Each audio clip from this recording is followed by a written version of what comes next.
Well, hello and welcome back. My name is MaryAnn Walker, and I'm the life coach who helps highly sensitive people and people pleasers learn how to become more in touch with their own emotions so they can feel more empowered.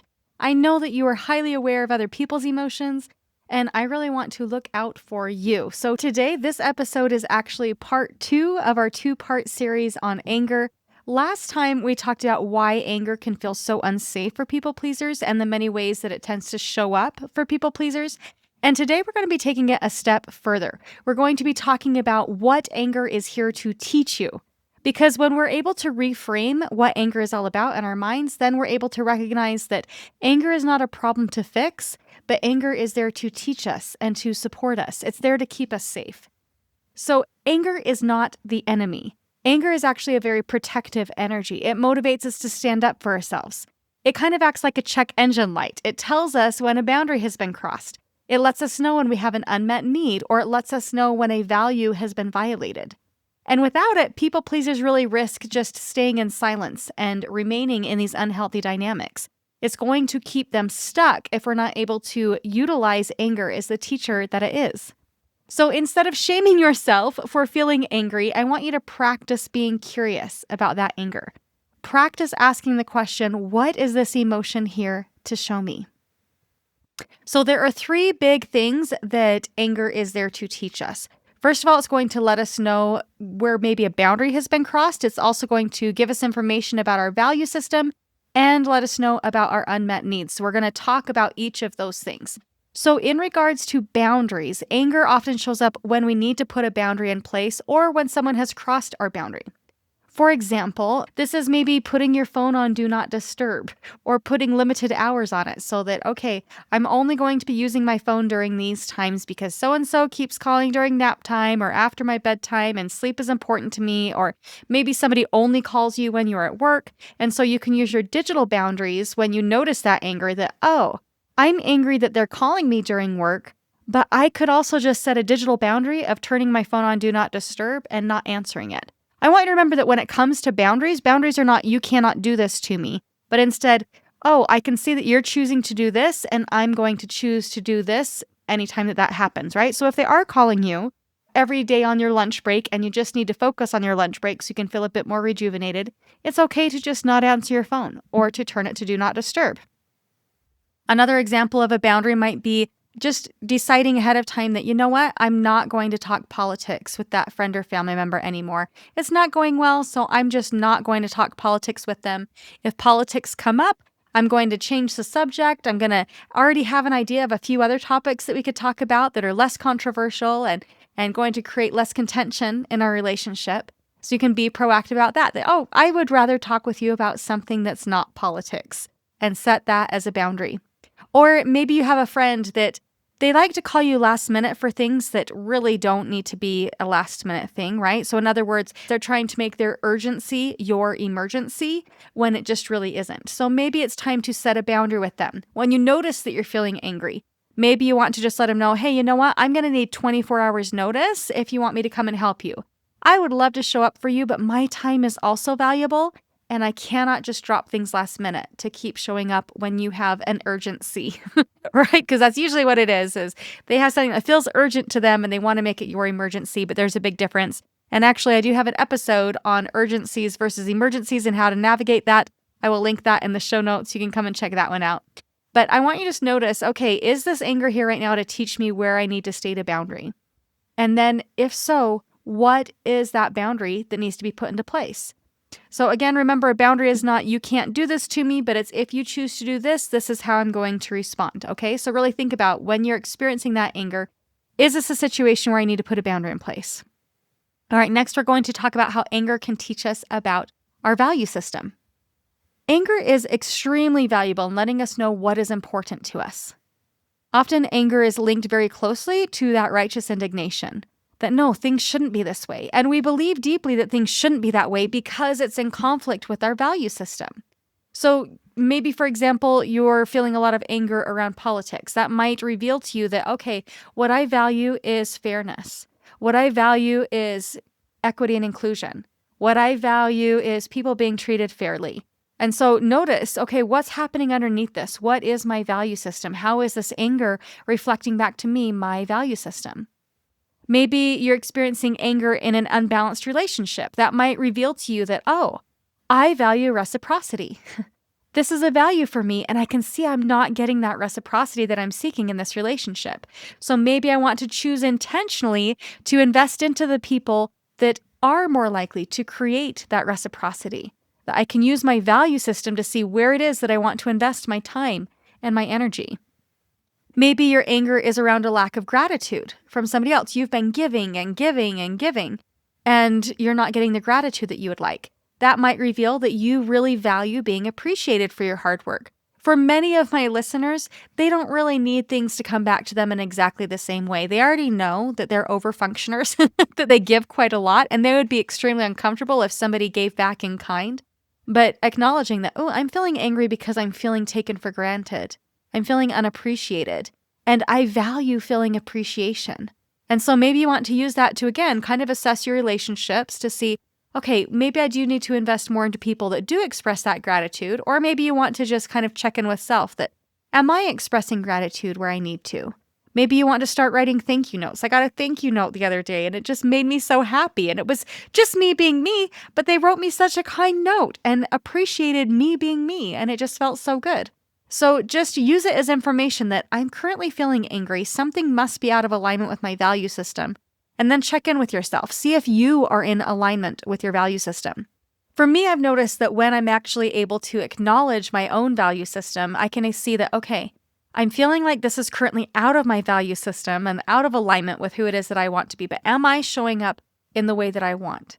Am I being an advocate for change? Am I really spending my time and energy investing into the things that I truly value? Am I in alignment with my own value system? And that really helps me to relax a little bit, because the truth is you can't control other people. Other people are going to have a different value system. They're going to be showing up in ways that we might not agree with, which is why you're feeling angry in the first place, right? So just use that as information to see, okay, what is this revealing to me about my value system? What is coming up for me can be very helpful. And then the third thing that anger does for us is it helps us to identify our unmet needs. So maybe you're able to identify that, ooh, you know what? I'm angry because I think other people should be helping, but this means that I'm really tired because usually I can do this and I can't do it today. So this is revealing to me that I have the unmet need of I just need some rest or I need a break. Maybe you need more reciprocity in your relationships. Maybe you need to feel seen and heard, and that anger is there to reveal to you that, ooh, I do have a need that is going unmet. And then once we're able to identify the need, then we can take the action needed in order to increase the chances that we can get that need met. So maybe in a very specific relationship, you're not feeling seen and heard, but you know that if you called so-and-so, that they would just really hold space, that you would feel so seen and so heard by them. And so maybe you want to just adjust a little bit to see, okay, am I spending time where I can get those needs met? Or am I increasing my anger and resentment essentially by choosing to invest over here? So I want to give you some examples about what it might sound like to use anger as information to get your needs met, to state boundaries, to reveal your value systems. Okay, so here's just a few examples. Maybe say, you know what, I need a 30-minute break to clear my head. So can we please finish this conversation in 30 minutes? I just need some time. That's honoring your need and it's respecting the relationship. Or maybe your partner is coming home at the end of the day and saying, hey, I've had a really long day with the kids. I know that you're probably tired too, but I could really use a little bit more domestic support.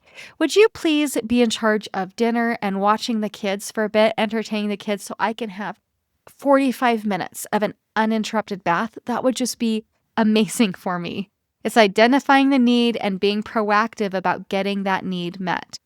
Or maybe you want to say, you know what, I've been feeling really frustrated keeping up with all of the housework alone. Can we please have a conversation about how we could divide things up in a way that would feel more fair and equal? I would really appreciate that. Or maybe you're just saying, you know what, I feel really frustrated when I get cut off by you. I need a chance to finish my thought before I can hear more about what you're saying. Is it okay if I finish my thought? And then you get more information. You're also stating that boundary. That then you'll get more information that, okay, are they somebody that will let me finish my thought? Or is this a pattern of behavior that I get cut off? Maybe it's a one-time thing when they're just feeling excited and passionate, but get really curious about that. What is my need? And then try to give voice to it. Or maybe you want to say something like, you know what, I've been taking on too much lately. I think I need some time to focus on my current projects before I take on an additional project. I know that you and I have different priorities. Again, this is your value system, right? That this is what's most important to me right now. And once I've addressed that, then I'm more than happy to step in and also help you. Or maybe you're recognizing an imbalance in a relationship where you're just not feeling seen or acknowledged for what it is that you might want. Your wants and needs are not being met in a relationship. So then you might say something like, hey, would it be okay if I chose our next outing?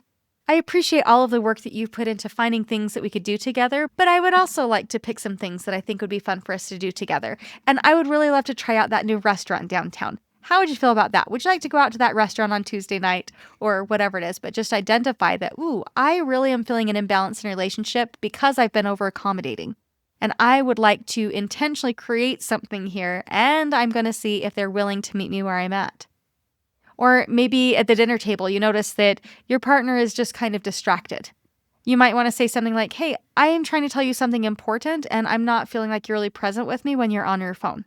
Would it be okay if we just turned off our phones for this dinner conversation so that I can really feel like you're really hearing me because this is important to me?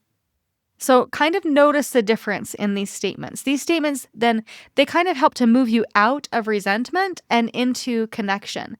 It's using that little check engine light of anger to really check in with self and see, okay, something is off. It's noticing it in the beginning that the first time that sign comes on, it's paying attention. I know that a lot of my listeners, they really kind of suppress it and pretend it's not there. Again, that's kind of like turning up the radio. When you're hearing a funny sound, it's like, no, I'm just going to turn it up and pretend it's not there. It's not going to be any big deal.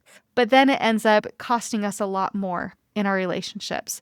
So practice that noticing early on. Practice noticing that, ooh, something is out of alignment. Practice noticing, what does that anger feel like in my body so that I know when it's showing up for me? And then take the time to sit with it, to ask, okay, is this here to reveal a boundary that needs to be put in place or reinforced? Is this here to let me know that I have an unmet need? Is this here to let me know that I'm out of alignment with my values or that I do in fact value something more than something else? Anger doesn't have to be the bad guy. Anger is the messenger. Anger is what is pointing you towards healthier boundaries, clearer values, and getting your unmet needs met. So this week when anger shows up, instead of pushing it away, I want you to just pause and ask, is this about a boundary, a value, or a need? And if you would like help and support uncovering what anger is trying to teach you, come and work with me. You can come to my website, MaryAnnWalker.life, or email me at MaryAnn@MaryAnnWalker.life to come and check for availability. But I would love to be your life coach. And hey, if you have found this series helpful, I would love it if you would share it with a friend or leave me a review. It really does help me to find more people. It gives me a boost in the algorithms. And I just deeply appreciate it. It's just a free way that you can give back for all of the free content that I share here, and I would deeply appreciate it. It really does help people to find this show, and it really helps this community to grow. And the world needs more emotional awareness and emotional maturity. And by doing this work, then you are leading the way. I really deeply love and appreciate you, and I hope you have a great week. All right, let's talk soon. Bye now.